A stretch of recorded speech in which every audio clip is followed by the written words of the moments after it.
All right, I'm going to go ahead and call this meeting to order. It is Tuesday, February 20th, and the time is 5:47 p.m.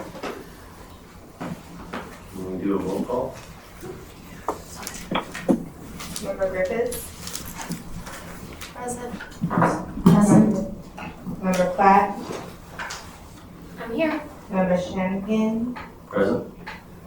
Member Short? Here. Member Trainer? Member Gorman? Here. Member Evans? Evans is excused. Okay, Chair, you have quorum. Thank you. We're on, if you look at the agenda tonight, we're on item 3, which is approval of the agenda. I move to approve. I second. Any discussion? Anyone have any additions that they want to make to this agenda? I have some items for new business.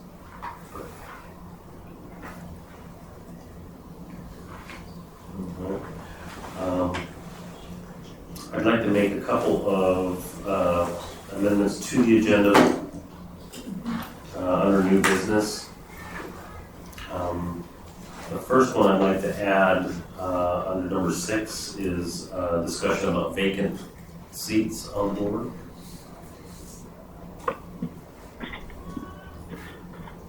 And the second item, can we just, I guess this is a question for the clerk, can we just add these things and then we'll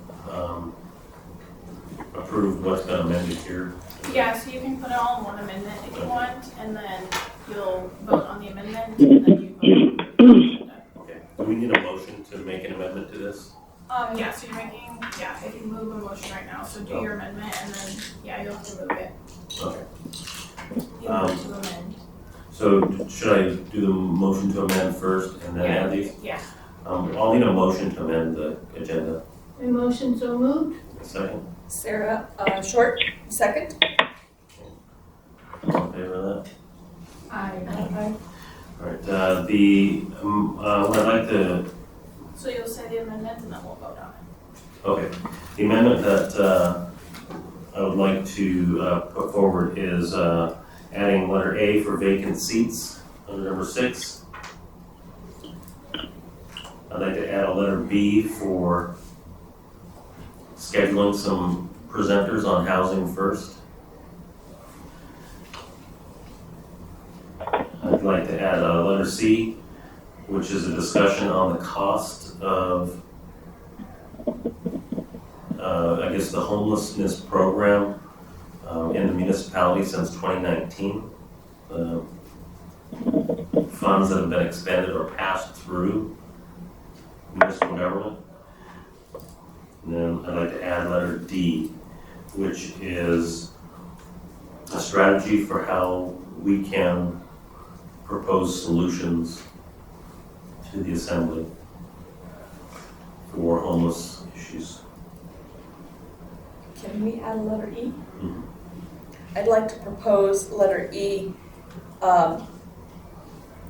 maybe a couple, instead of once a month, I'd like to meet twice, because I don't think we're getting enough done. Or maybe committee meeting or something.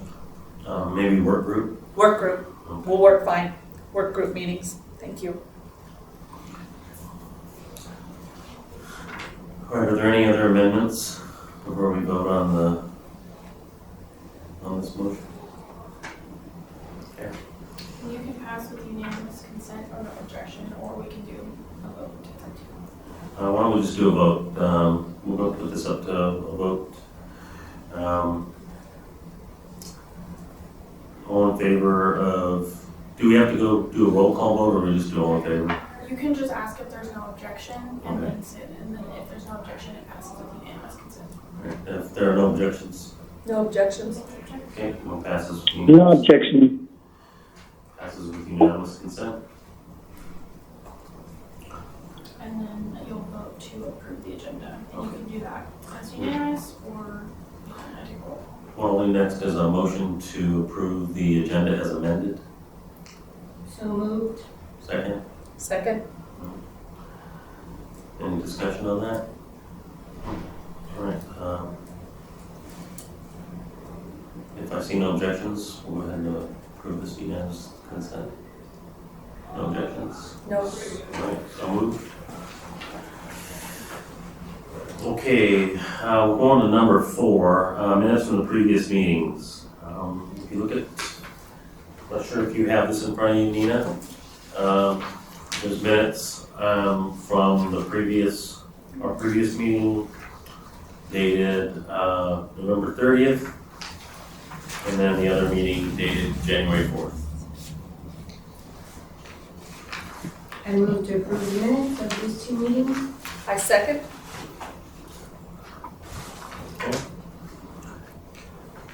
Anyone have any objections? No objections? Okay, seeing no objections, these minutes are approved. Unanimous consent. And we'll move on to number 5, unfinished business, grants and funding. I'm not sure what we were intending with this. Do any of the members have any insight as to what we wanted to do with the unfinished business? I'm going to go back to the January 4th minutes.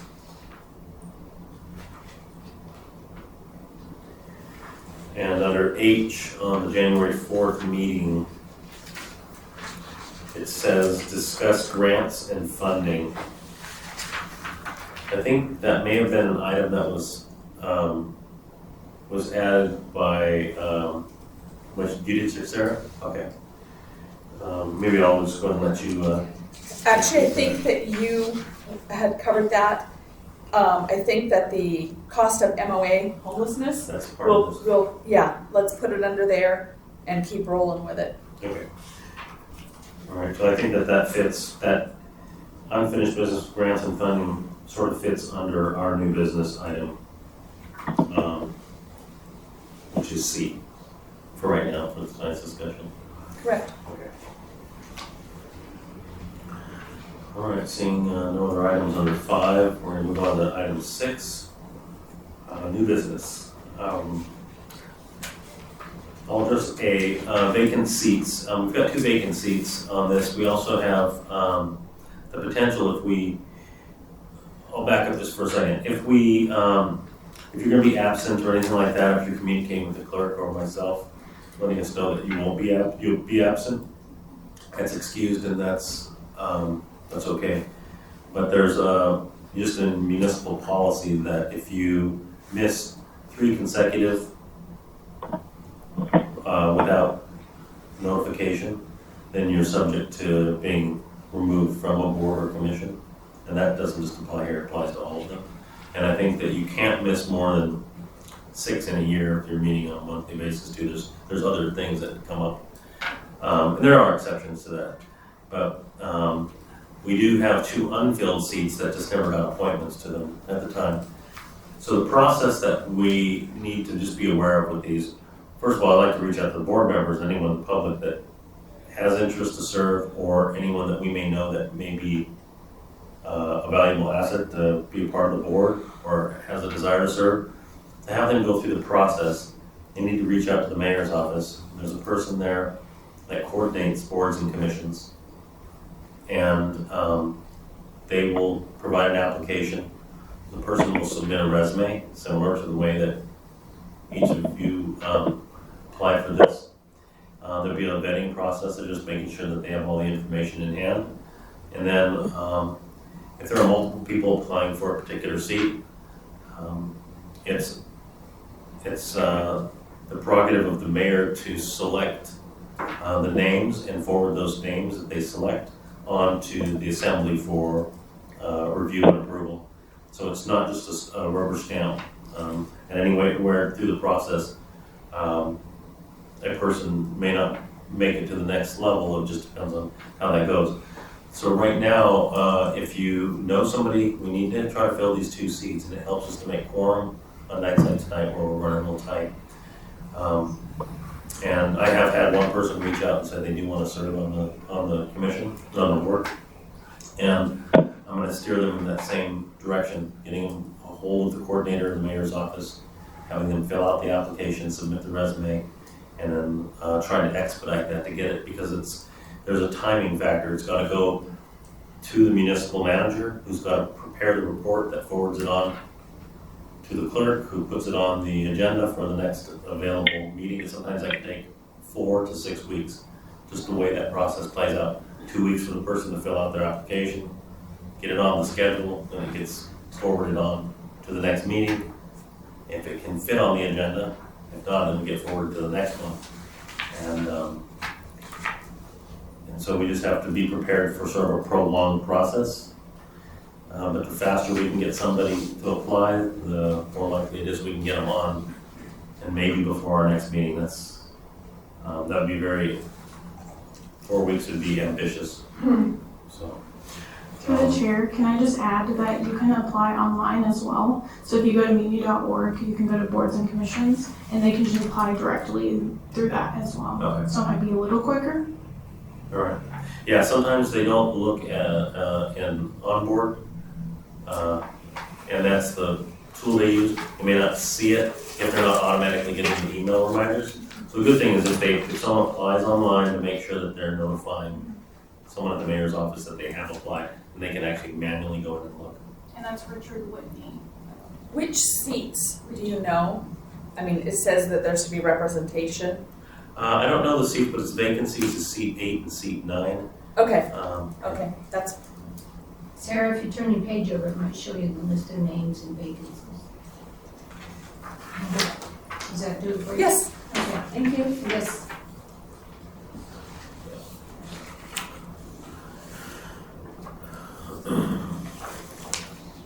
Okay, we're going to be, which is the Housing First presenters.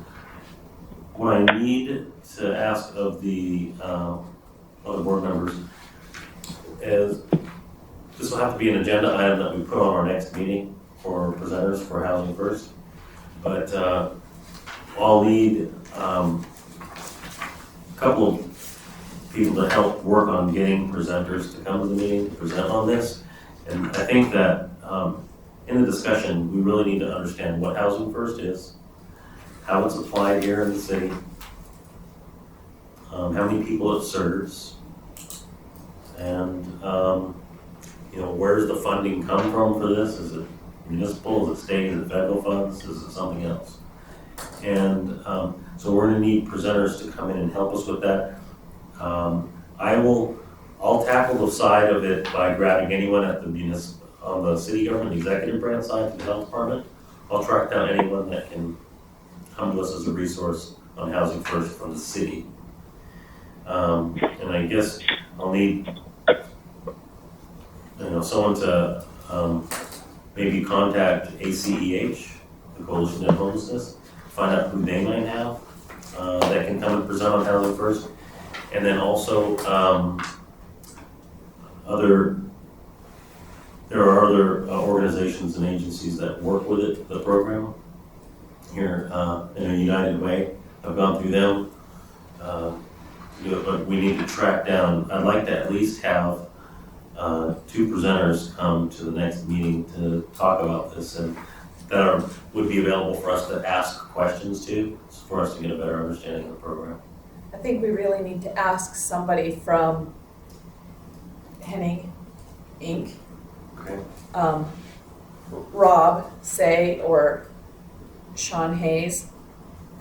They have a lot going on, and they have a lot of information, and both of them have experienced homelessness. And understanding that the folks that we are asking to come in may not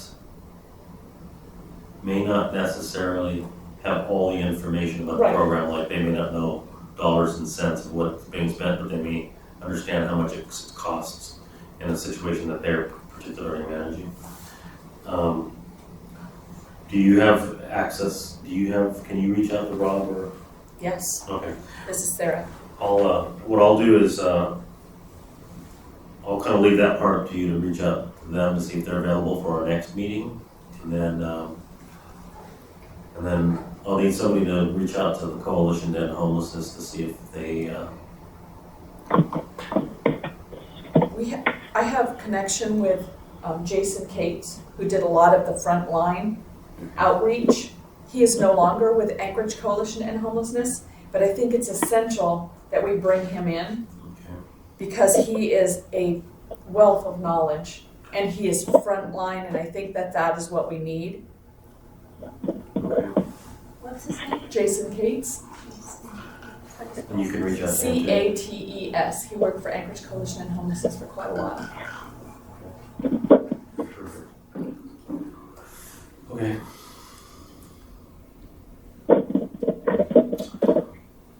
Anything else? Can I say something? Yes, Hello? go ahead, Nina. You have the floor, Nina. I'm not sure where exactly this comment should go, but I would really like to know which organizations are actually taking the money and case managing people so that they actually get on to the next step instead of just receiving money to put people in housing and then putting them back out on the street. I think that goes, we'll put that under D, our solutions section. Okay, thank you. Mhm. All right, I think that's it for B. We're going to C, the costs of housing. Part of this will probably get answered in some of the housing first presenters. But what I'd like to do is, I'll reach out to the municipality, to the executive branch, and find out if they have someone that can come in from the budget office or OMB and discuss with our group just the financial side of what's happening here with the homeless funding that comes through the municipality.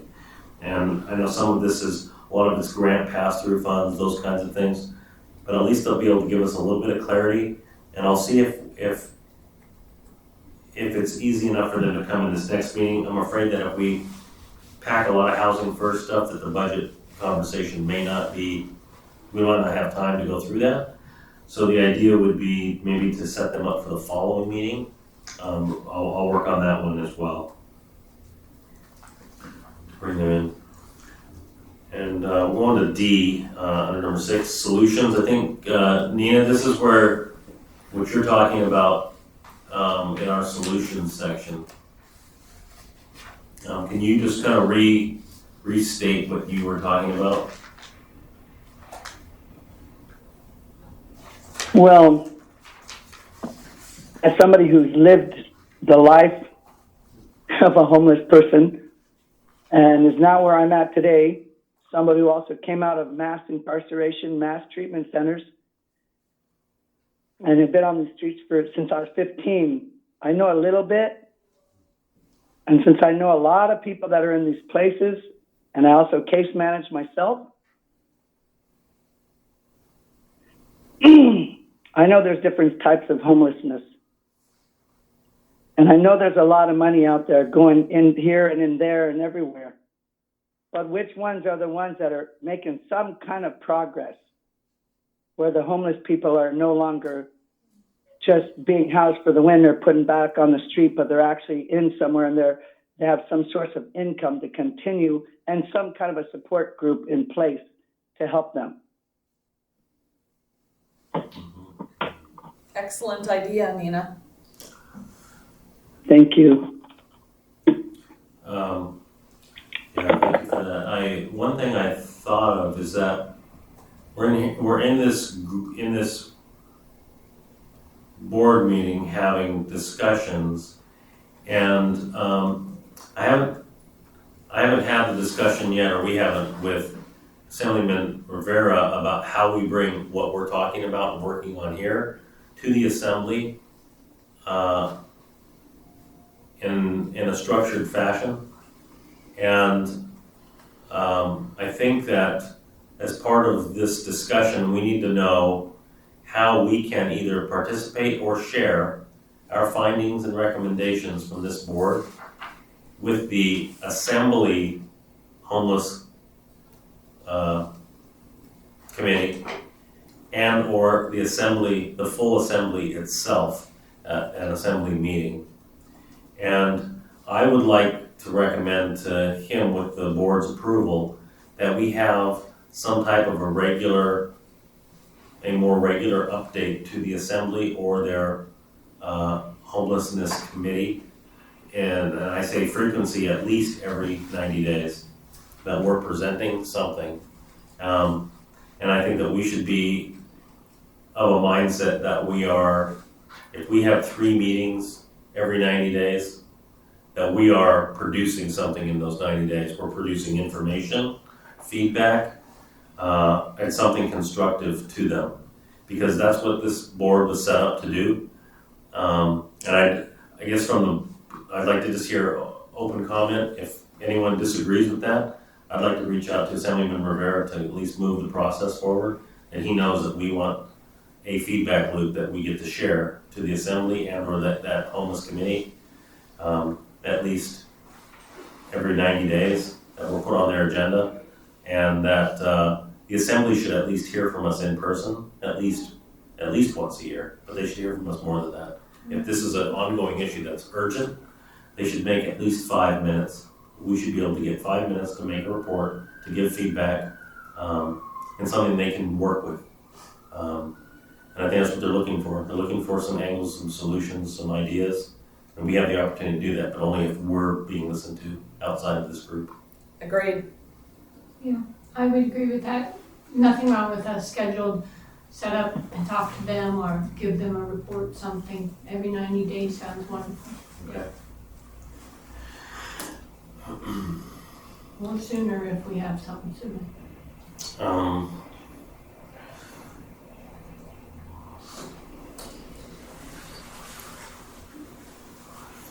And I think if we go on to number E, which is this idea of a work group that Sarah was talking about, we need to have the ability to work. We just need to do it within the structure of the Open Meetings Act. That if the work group, maybe the clerk can help us, if we did a work group session and it's outside of these meetings, do the work groups still have to be noticed? Are there limits on what we can do if we do them here? How does that function? Through the chair, only 3 people can meet. So yes, if you want to have more people meeting, more than 3 meeting, we'll have to notice it. Okay. And I do have a committee that they meet not in here, but sometimes they'll have work sessions outside of their regular committee meetings. And we just noticed it. We make sure it's recorded so that the public still has access to it. That's the big thing, is making sure they have access. All right. So the frequency of us being able to get together, even if you can't come in person, even if we somehow got this room and 2 or 3 could get here in person, and everybody else can be on the phone or want to collaborate that way, try to be flexible. I'd like us to try to get together, just be able to have open discussions and just work through thought processes outside of this sort of a structure. Mm-hmm. And because I want to get to things like what Nina's brought up with solutions, and how are we determining some of these things like homelessness, and how are we applying this money, and what processes are we using. The other is relates to how we're spending all this money, right, in the city, and what are we getting for it? What are the solutions? What are the results? And if we can look at what we've done as a city and where we spent money, and we have solutions that are different than what they've been trying, then it's up to us to be able to understand the dynamic there. But we won't get through that stuff unless we're actually sitting down, having a work group, making phone calls, bringing people in to brainstorm, and that kind of thing. So I'm not sure right now how to structure the work group, but I think that maybe post-meeting we can see what might work for the first work group. We'll have to get that to the clerk because it'll have to be noticed. And we're gonna at least want to give, well, what's the minimum amount of days of notice that we have? 2? Okay. I would say if we could give 5 days, Yes. we want to make sure that we give the public an opportunity to at least know and come. Doing it too short a notice might not be a good thing.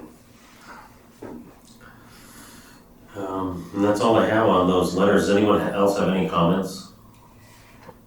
I think the work groups would be great if we could find an accountant at some point to help us look at the finances when we do finally get them all. Because it seems like we have some huge gaps. One of the things that I noticed with the first meeting that I attended when I found out that I was on the board was that we had Assemblyman Rivera here, but we did not have any numbers for how many were homeless, how many were housed, and how many beds were actually available. We need to start with basics, and I think we need to maybe put like one of those flow charts together that is a work in progress, because I think that it's really easy to get lost on where the money went and where the help actually made progress. I mean, we are seeing some progress now with the new, drawing a blank. What's the new thing that's going on for their housing people? I apologize. Today is a really rough day for me. Are you talking about the water sewer treatment? No, Oh, okay. no, I'm talking first. that where they're putting people into the housing. I just draw a blank. I'm sorry, this is the anniversary of my husband's death, and I'm having a rough day. So the thing that the Anchorage Coalition and Homelessness and Henning Inc. is working on that are getting people into housing, next deal or something. I think we need to actually do like one of those charts that says, okay, this is the pot where the money is in, this much went here, this much went here, they're housing this many. We need to know all of the locations that they're housed, how many are there, how many open beds are, and the fact that that's not evident and clear to both the municipality, because it didn't seem like it was. And I know that there's a point in time count that does fluctuate because, you know, they're out in the woods or they're moving, they're in transit, or maybe they've passed. It would really behoove us to get a little more solid on those numbers, both the numbers of people and the numbers of the finances. What I'm seeing posted in messages from the Anchorage Coalition and Homelessness, and what I'm seeing from the board, and what I'm seeing from HUD, data that I've been researching, is that none of the numbers line up. And that, to me, is a huge problem. How do you know how many people you need to help? You know, when you look, it says that there's 10,000 people that are homeless, and then when you call, I called and asked the Anchorage Coalition and Homelessness about it, and they said, well, anybody who contacts them, whether they just need electricity or whatever, they're counted as having used the homeless services, so the numbers are not actually accurate. Because the person might have gotten housing already, but they're using those services, so they're counted as homeless. So we'll It's very complex.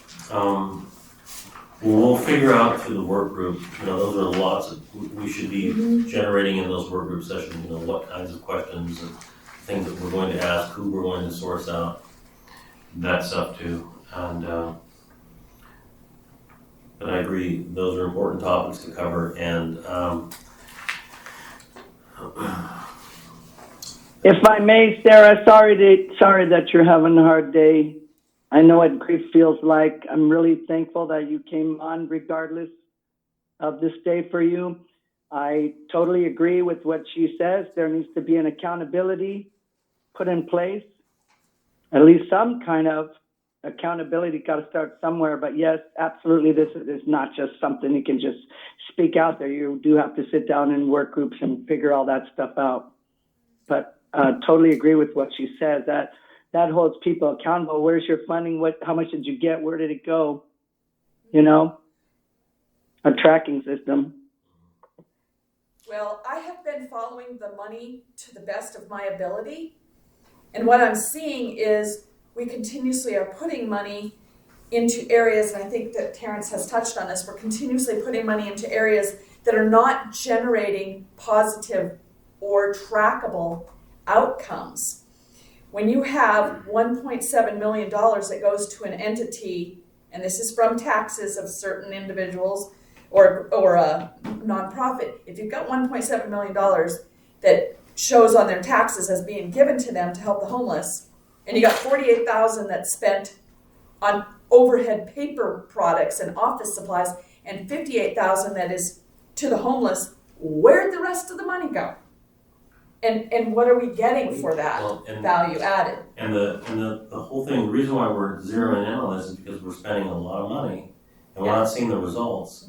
And so we hear a lot of discussions about how we're going to spend more money, and we're concerned that because we're doing the same kinds of things and the solutions being presented seem to go counter to what everyone that's familiar with the system, like on our board, says that you're doing all the wrong things and you're doing them out of order, or that's kind of what we've been talking about. That we know that since 2019, somewhere between 200 and 300 million or more has been spent in the city on the homelessness issue. This ranges between 100 and 150,000 per homeless person we have in town. And it's a significant amount of money that we have to try to have an accounting for. And I think that we can't legally hold them accountable, but we can certainly, on the red face test, hold them accountable as to where this money is going. And they have to prove it works. Because we don't want to end up like San Francisco, Seattle, Portland, where you have 10 years go by and they talk about the hundreds and hundreds of millions. San Francisco's on $1 billion that they've been dumping into this, and their problem is 4 times worse now than when they started 10 years ago. And ours is growing. And what we can tell, we have, I just did the research on homicides here in Alaska, and our homicides have jumped 67% 1 year. And that's significant. That's a significant increase. And so when you look at the things that are happening, people are dying in the cold like they haven't in the past at a higher rate. We have people dying of drug overdoses, and we're not demanding that when there's a death of a homeless person on the streets, that we're not demanding that they have an autopsy to determine if there was fentanyl overdoses. And so we're leaving the fentanyl up to just a law enforcement issue instead of looking at it from an issue where we're dealing with this other vulnerable population, which are the people on the streets. And then you complicate that with homicides, and then you look at the homicide or even the violent crime rates among Alaska Native population compared to non-Native population. Those numbers vary, and those are all the questions I think we keep asking ourselves when we're not getting answers to them. So hopefully we can line up some people that we can ask some of these questions to by our next meeting and start to work on at least a focused area. One is the Housing First model, so we can get some answers there and start hitting the tip of the iceberg with the funding piece. I'd like to make a suggestion, if I may. I think it would be really beneficial if each one of us board members could come up with two questions that we would want to ask an entity, Anchorage Coalition on Homelessness, the municipality of Anchorage, and start a survey. So instead of reinventing the wheel, we get the information from them, and then we take and look at the AO or AR that provided that funding and money and ask them individually, just a survey, the same questions for everybody to help narrow down the scope because it is so completely wide. And then once we get that information, have somebody from law enforcement, have somebody from Cook Inlet Tribal Council, have an accountant come in and help us go over the numbers. We need to schedule, okay, this day we're going to look at the numbers that we've received. We need to look at Henning Inc. and ask them questions about what services are you providing with the money. I mean, they provide services, lots and lots of services, but what are they providing with the money specifically that's given to them with taxpayer money? Because some of the stuff that I have been reading, I've been reading ARs and AOs, and I think we need somebody who is extremely regular at attending the assembly meetings. Somebody like Irene Quidnow, I don't know if anybody knows her, but she knows these ARs and AOs. And while she might not have experienced homelessness, I think that we should have the ability potentially to bring them into a work group to share information. It would cut down the work and speed up the process. We can't afford to keep spending this money.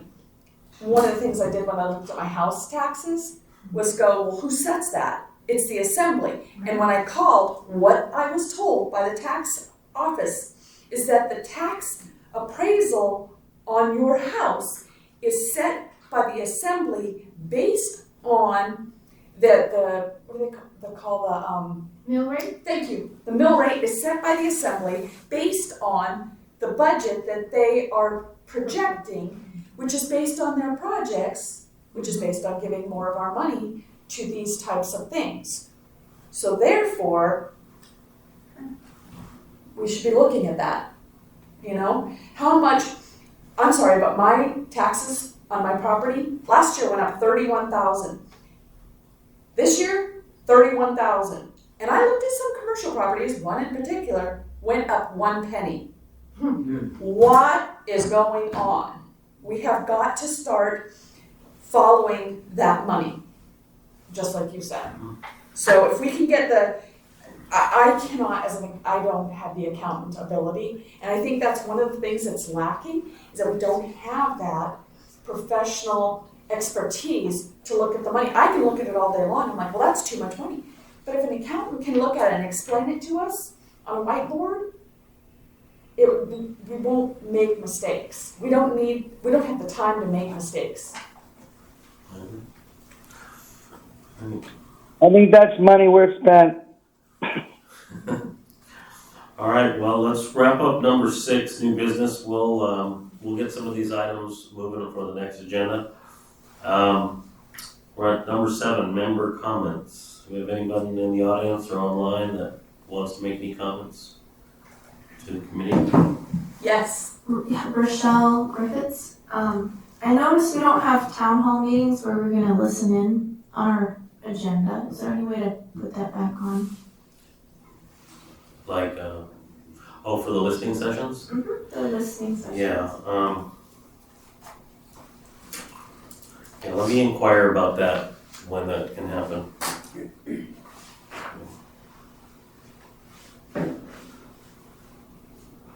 All right, Yes, this is Robin. I talked last meeting about having one of the funeral directors come in. I think I forwarded you information. Did you recall? Or would you like it forwarded? Bob Farrell, I think is his name. I can get you his contact information again. okay, He is willing to come in and talk about deaths and what happens, once the body is turned over to the funeral home and whatever, but he is willing to come in and talk with us, and I will send you that information again. If Okay. you can reply, yeah, I got it, then I'll know I got the right thing. okay, well, Thank you. all right, member comments. If you'd just state your name for the record. Hi, my name is Christian Harrison. I've been homeless here in Anchorage since 2013. This is the first time I checked in Brother Francis shelter. I'm encouraged by a bit of what I've heard here today. I'm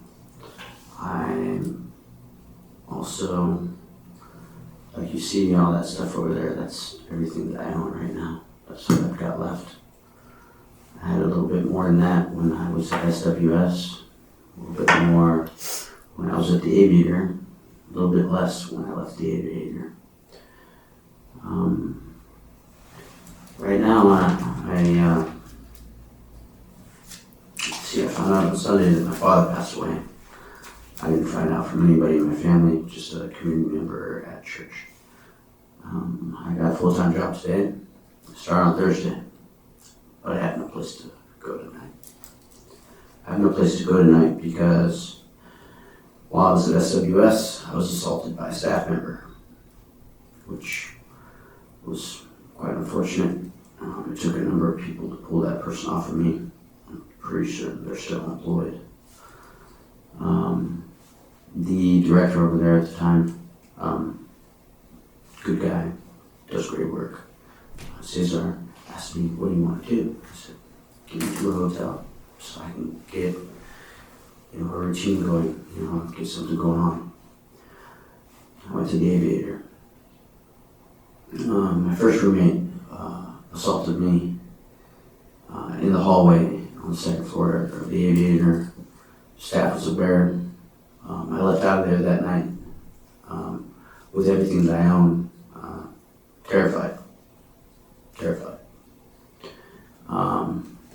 The security staff was trying to tell me that they were trying to do me a favor, telling me to be quiet. They're trying to help me out. Be quiet. Trying to help me in the community to be quiet.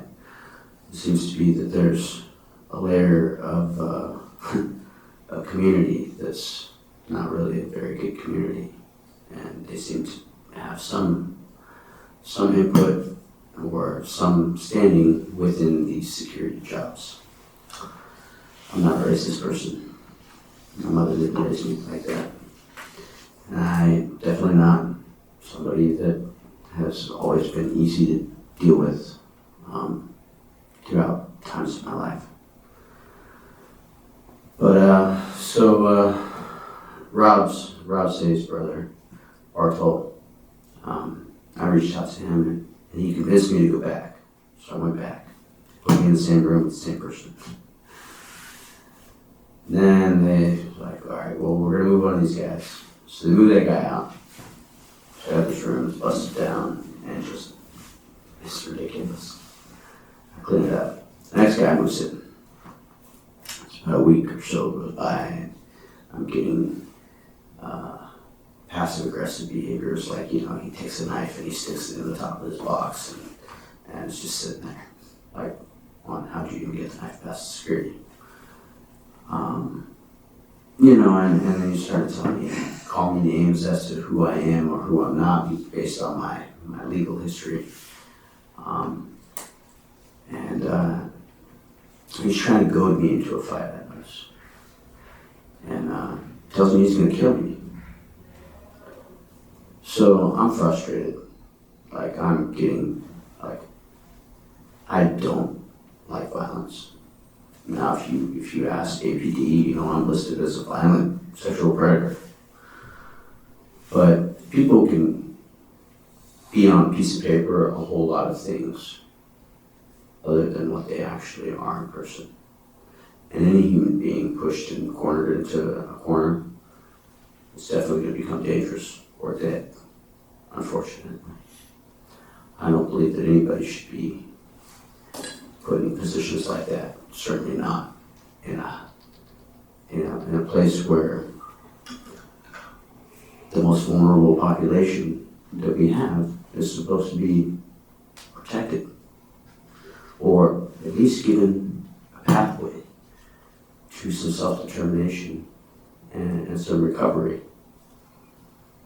for the choices that they've made in their life that got them to where they are, irregardless of how anyone feels about that. Otherwise, what are we doing? What kind of community are we? And I believe wholeheartedly that the answer to all of this is community. I believe that's where board members and the assembly members and where the community that's not connected authorizes these things, because ultimately deep down inside we're human beings that aren't ruthless, authoritarian, totalitarian people we believe in our neighbor being our neighbor and not just a stranger that, when life goes off the rails for them, we just, that's those people. No, man, that's your neighbor. That's the same people whose kids are going to school with your kids, or driving your bus driver, or making your food at the restaurant, sorting your mail.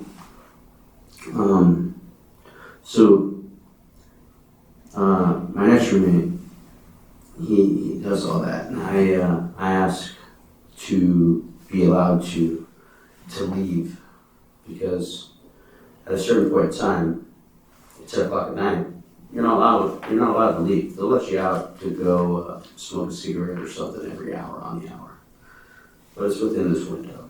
And outside of that, you just got to deal with whatever you're dealing with. But I asked him, I'm like, can I go smoke a cigarette? I'm not trying to get in a fight.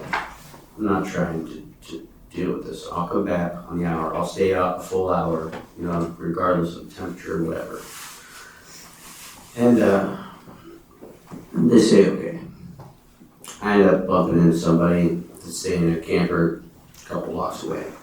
And I stay in that camper all night.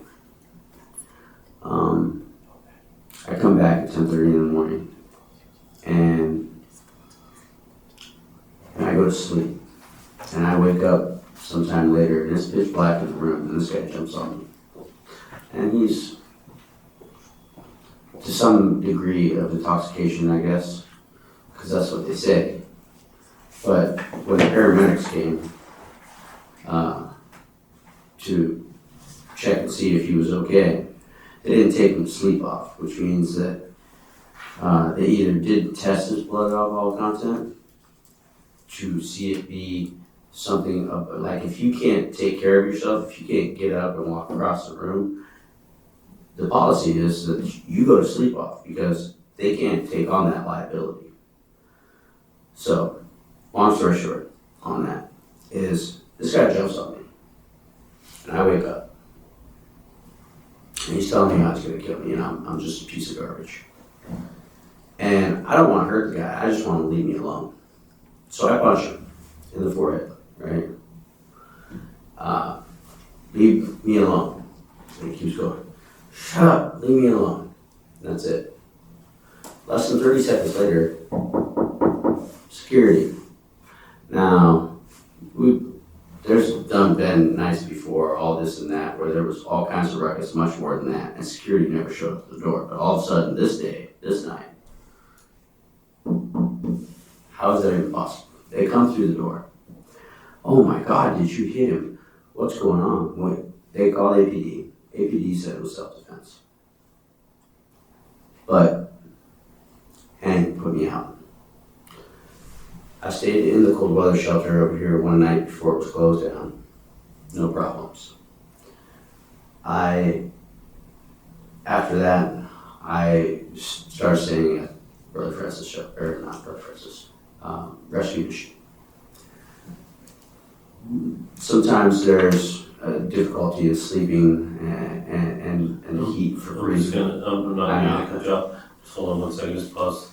We have to, we're running a little late, so I just need to, right now, that we need to have a motion to extend the meeting. And if we just say we'll go till 1:45, and we just need a few more minutes. I move that we extend the meeting till 6:45.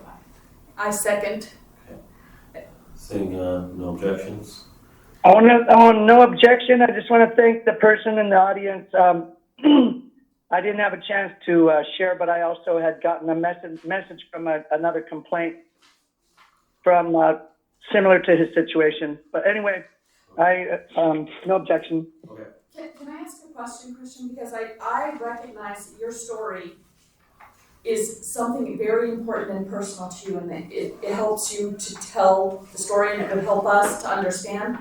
But having been in similar situations, I am a 54-year-old victim of domestic violence and rape. I have a son from rape, and it took me a long time to talk about this stuff.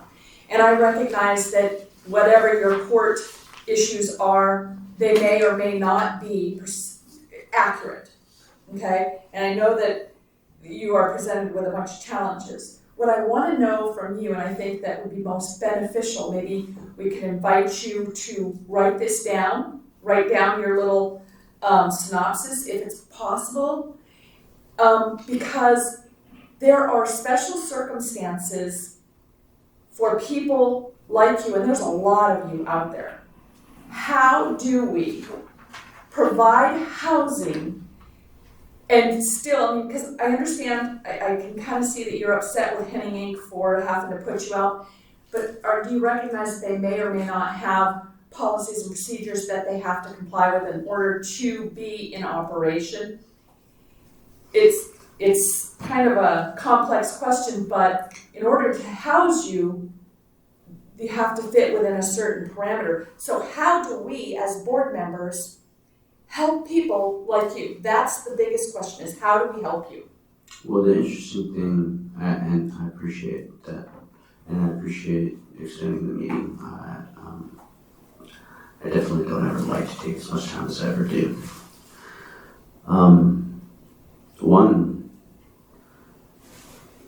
So I learned later when I showed up at the cold weather shelter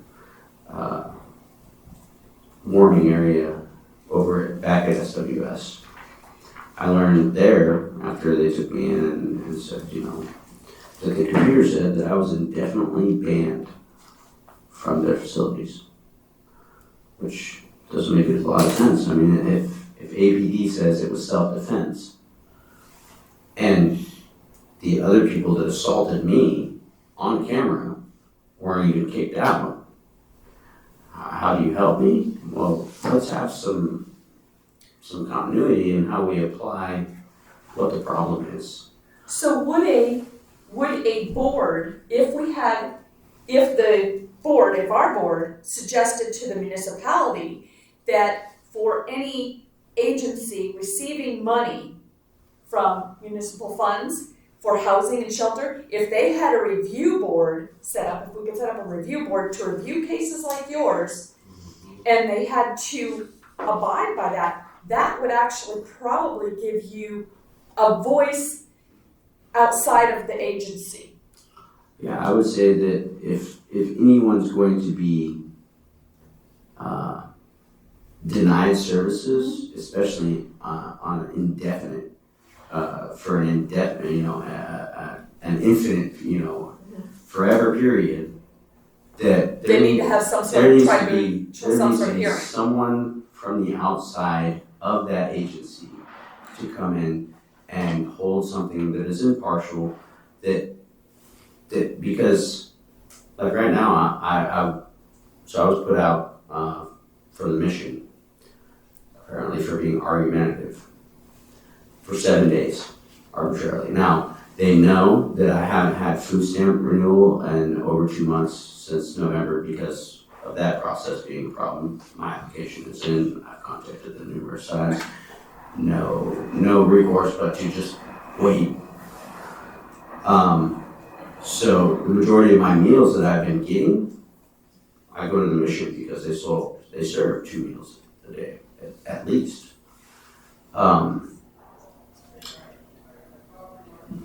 So they're putting me out of there, also knowing that I learned that I can't go anywhere from Henning.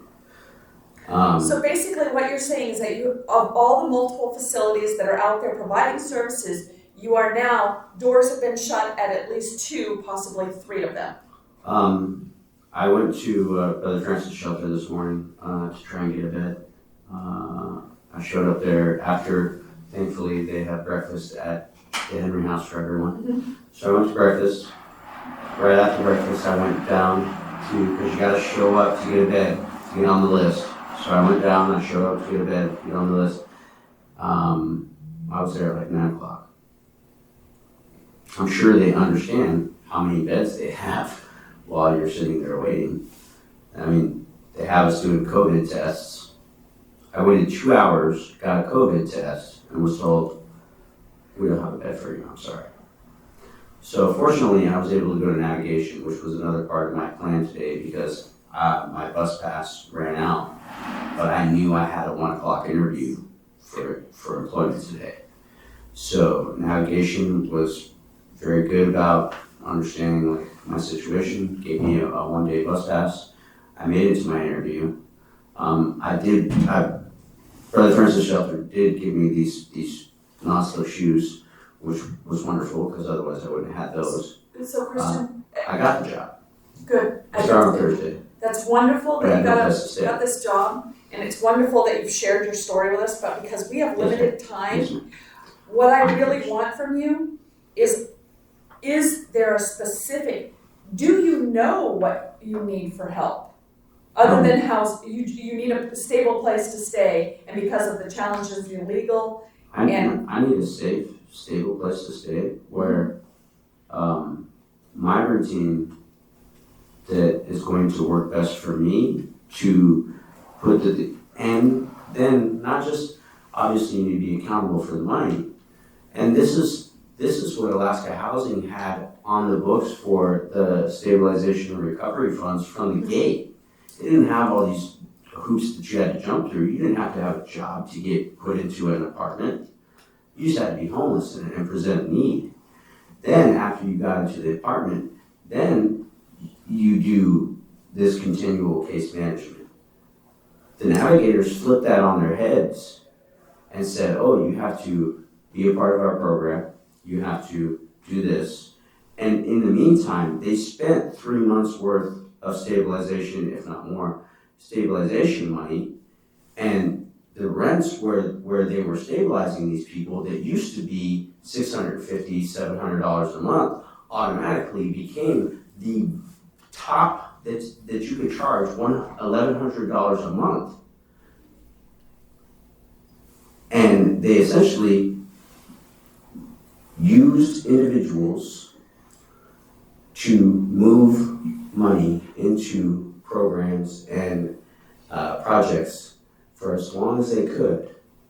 But are these people actually in a better place? But these programs, they're funded. The people staffing these facilities, they got full-time, good-paying jobs. I understand and hear what you are saying. Meanwhile, there's a lot more trauma happening to this vulnerable population of our city. I appreciate your Can I time. ask one more question? Absolutely, you can ask me any question you like. I have 2 questions. Number 1, do you have a substance abuse history? Yes. Have you received any help for that? I completed treatment on my own while I was housed a couple of years ago at Houseless. Actually, I was housed at Houseless Transformations, which is where I started it. When I was removed from Houseless Transformation, when my housing funding was pulled from me, and I went to the Sullivan Arena, I completed that treatment on my own because I communicated with the administration that was providing leadership there at the time. One of which works for APD now, the other is administrator over at SWS. Third one, I'm not sure what happened to. Do you have a contact number? Absolutely. Can we get that? 907. Pardon me, do you want it to be public information? Yeah, No, thank not you. really. We'll do it offline. Okay, we'll do it offline, but what you're sharing with us, there's no judgment. I have a daughter who's an addict.